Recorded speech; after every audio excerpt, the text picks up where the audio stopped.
Hi everyone, my name is Samantha Yang, and my research project is about perfect pitch.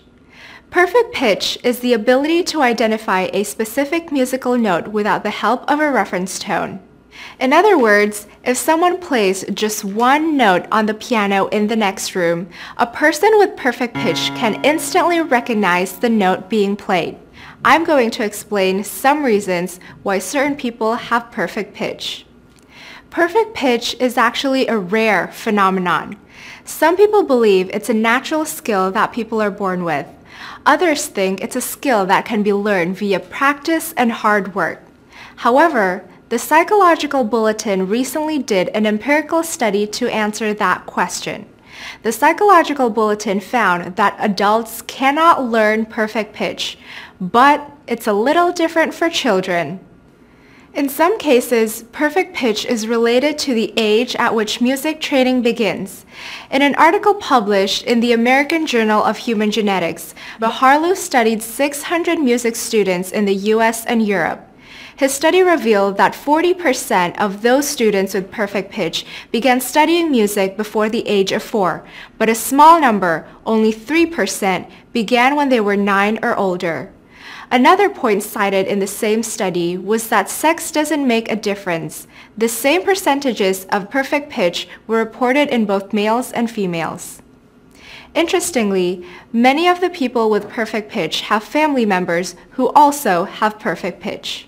Now, let's look at a 2006 study by Diana Deutsch, which appeared in the Journal of the Acoustical Society of America. Her study compared Chinese and American students.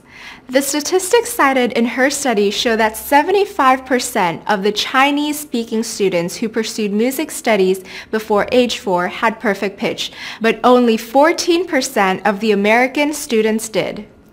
And among those who didn't study music until they were 9 years old, 42% of the Chinese speakers had perfect pitch, and none of the Americans did. 0. According to Deutsch, perfect pitch is more common among speakers of tonal languages such as Mandarin and Vietnamese. This is true for people who are not musically inclined too. According to the Journal of the Acoustic Society of America, perfect pitch is related to the language that you learned as a baby. In tonal languages such as Mandarin and Vietnamese, people express meaning via pitch, or how high or low a sound is. So, for example, the word ma means mother. Ma is hemp, while ma is horse, and ma is blame.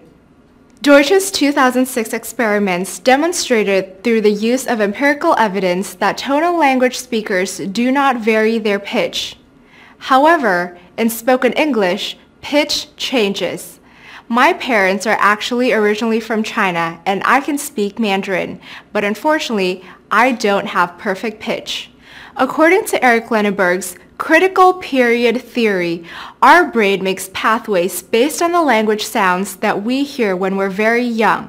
So it's extremely difficult to learn different sounds later in life.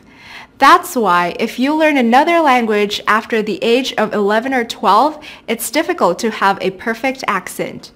Musical pitch and language pitch are related, which is why speakers of tonal languages are much more likely to develop perfect pitch. Besides age and native language, it seems that genes are also a factor. Geneticists at the University of California in San Francisco are pursuing research on this issue right now. And so far, they found that some people are more likely to simply be born with perfect pitch than others. Okay, that's what I found in my research. Here are my citations in case you're interested in details of these studies, and you can find more information on my blog listed at the bottom of the page. Any questions?